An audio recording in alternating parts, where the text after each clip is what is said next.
Hey, welcome back to my channel. I'm here with a design team submission for Genevieve's Designs here on the YT. She wanted us to do a video submission, design team submission. I used one of her templates was the large keepsake templates. It also came with the box, but I didn't use the box. I made my own box. But I will show you the template that I use and what that I use. So I'm going to actually show you all the supplies, or majority of the supplies that I use. Then I'm going to show you my project, and then I'm going to show you a little how-to and explain how I did my project. So guys, I hope hopefully you'll like what I use. And so sit back, relax, and enjoy what I put together for you. If you would like a tutorial of the box, how I constructed the box and all of that, just comment down below. And I have no problem doing the construction of the box and the mechanism and all of that of the box. So before I get into the supply list, I'm going to show you the supplies, and then I'm going to show you what I made, and I'm going to give you the name for it. So basically, of course, you're going to need your ruler, your scissors. This is the papers. This is the templates that I cut out. I'm going to get more into these. I use my laminating pouches. These are the 5mm. I use chipboard. I also use this antique street paper pad from a hot buy from Michael's. So yes, I use that. I love this paper. I use my scoreboard. I use my my label maker. Stays on my desk, so you know, and then what else did I use?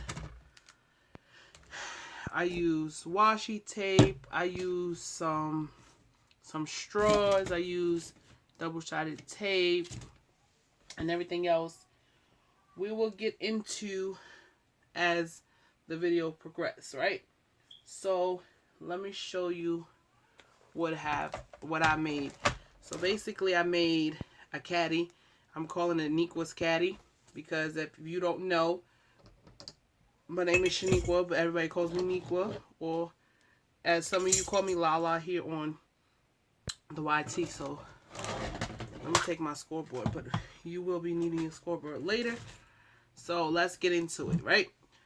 So no matter how many storage things that I bought for my desk, it just does not work for me. It does not work. Look, it's ridiculous. Look, I have these little storage things. Look, it has bling and stuff in it. It does not work. Look, this one houses like my bling and my stickers.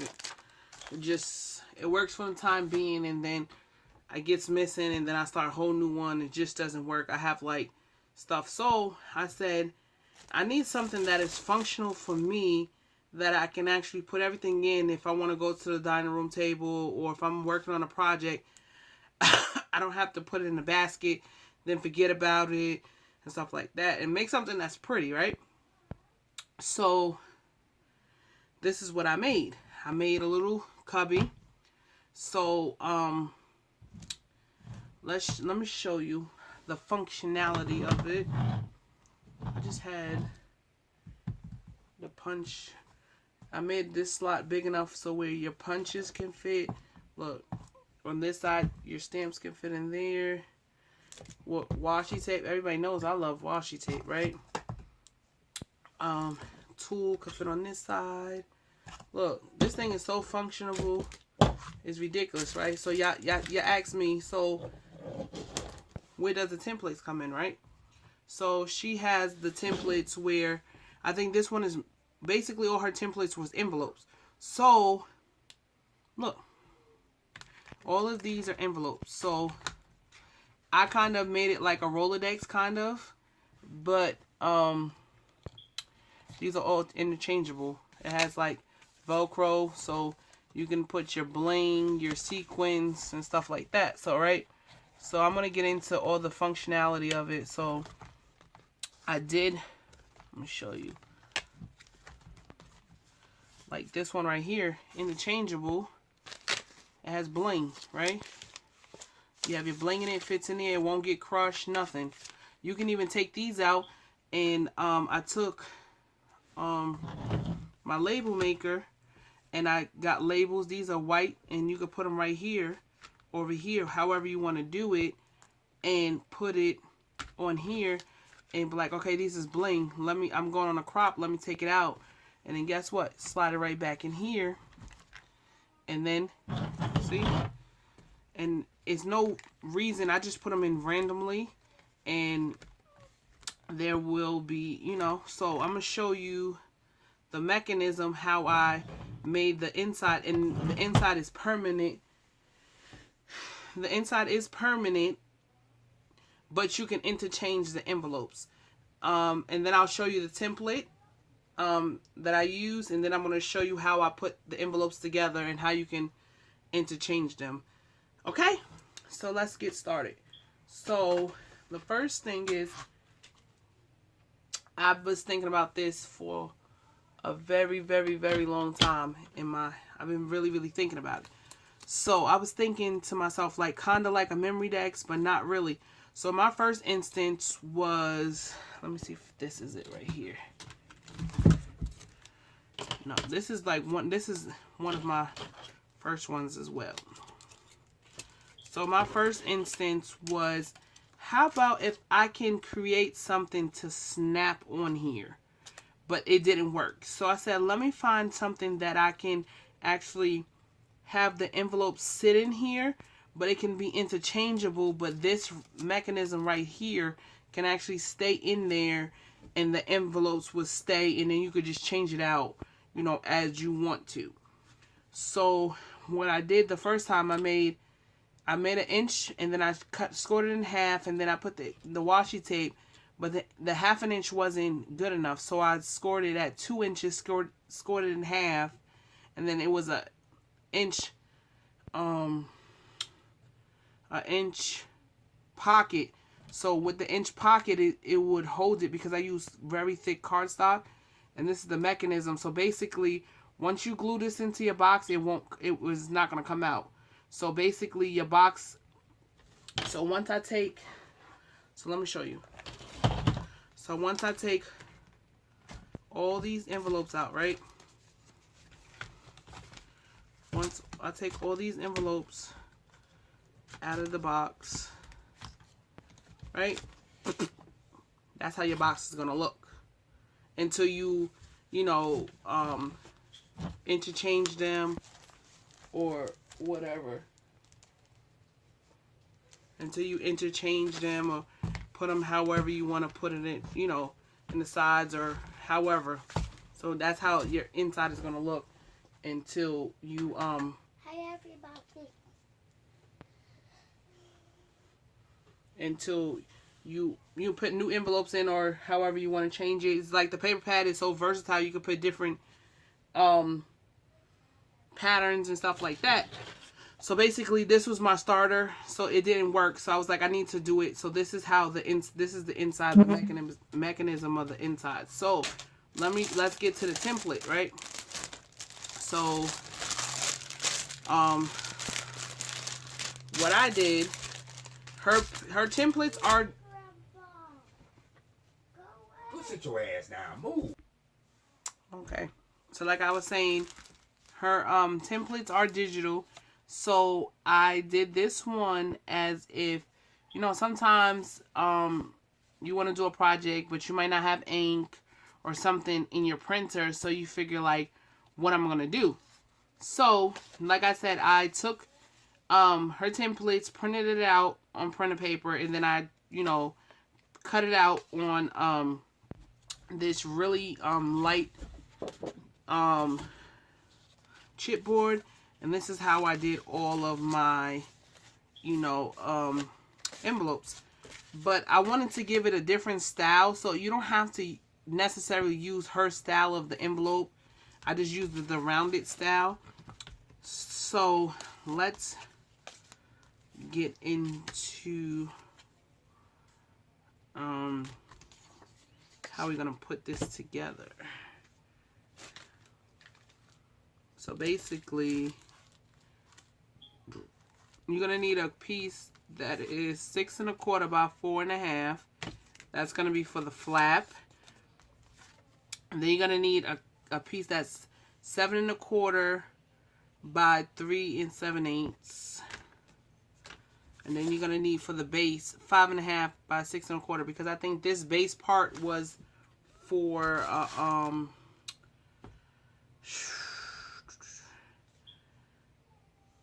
I'm sitting here tweaking. The base that was for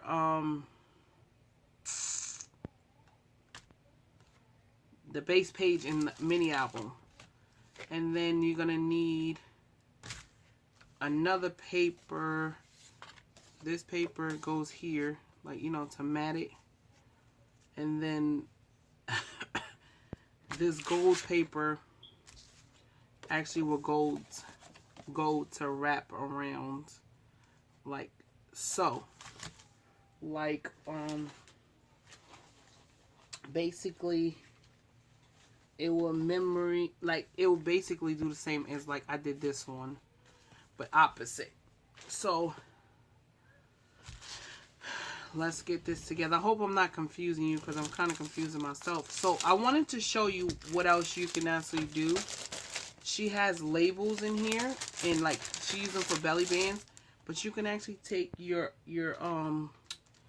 envelopes and actually put these labels here or here, because like they have another one. See, she has other ones that you can actually cut down and actually put the labels on here as well. So like I said, her templates are very, very, very versatile. So that's one of the reasons why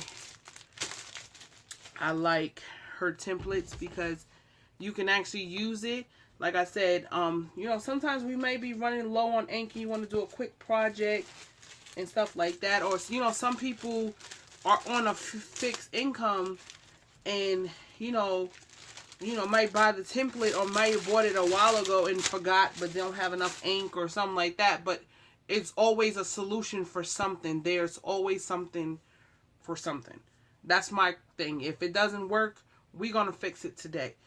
So, like I said, so you're going to score it on each end at 3 sides at 1/2 inch.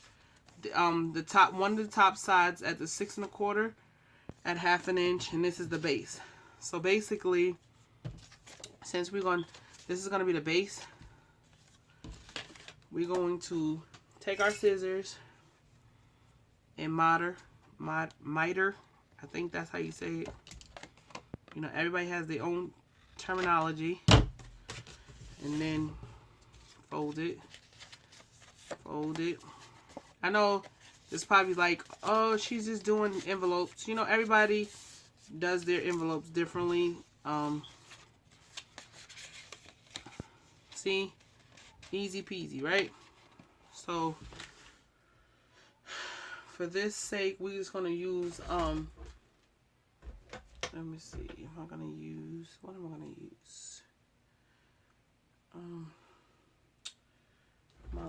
I was reaching for it, right? I'm gonna use my ATG gun.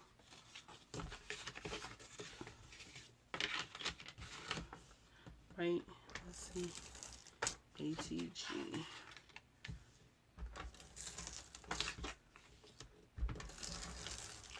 Right. So hopefully I'm still in frame. If it rolls over there, I'm going to tell you how to get that off. So basically, corner to corner.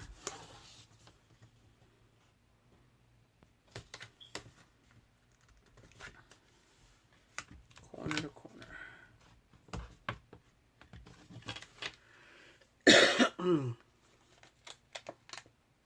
Basically, corner to corner, corner to corner. See? I'm going to roll that off. Just make sure that is basically half your envelope is basically already done. You're gonna take this side. You can miter it if you want to, but there's no need for all of that because it's not like you're gonna have a lot of bulk. So basically, same thing. You fold it corner to corner. Right. But like I said, even if you want to take her template, you can also take her template because I watch her videos all the time too, and she actually traces her templates and then cut them out. I'm not a really good tracer. That's one thing I do not do. I cannot trace to save my life. You can say, Shaniqua, okay, we're going to trace this for you. I can cut it out, but me tracing it is not. But I just wanted to give it a little decorative, different. But like I said, you can use different things. Even if, like I have these decorative punches, you can use decorative punches, decorative borders. But I just wanted to give it something where it wasn't too fancy sitting on my desk or something like that. So like I said, everybody has their own preference on what, you know, what they wanted to do. And all that. Like I said, easy thing. It was just, the hardest part for me was cutting everything out, matting, you know, cutting everything out as far as the envelopes and, you know, matting. But it took a while. Like I said, don't get in, you know, a lot of people don't want to get digital stuff because, like I said, they might not have a printer or they're on a fixed income, but it's always a solution to something. You can go to somewhere and get it printed out and always have it and trace it. I was always one of those people, like, I'm not going to keep on spending money and stuff like that, but we're not related to Rockefeller, trust me. So some days you do have that bad day, like, dang, I was supposed to get ink, but I didn't get it. So we're going to do this way today. So, like I said, the only thing you have to do is just take this part right here and line it up. See? Easy. And this gold paper I got from Michael's, a long time ago. When I say a long time ago, a very long time ago, and I just found it, so I said it would go really good with this. And like I said, I'm gonna link her information down in the description. She does have an Etsy shop, and like I said, she has a YouTube. She's a very awesome crafter, and I watch all her videos. And like I said, only thing you have to do, just run your bone folder right here in this score line. So we're gonna crease it. Right, sorry for the shakiness. Right, right. It's a little thick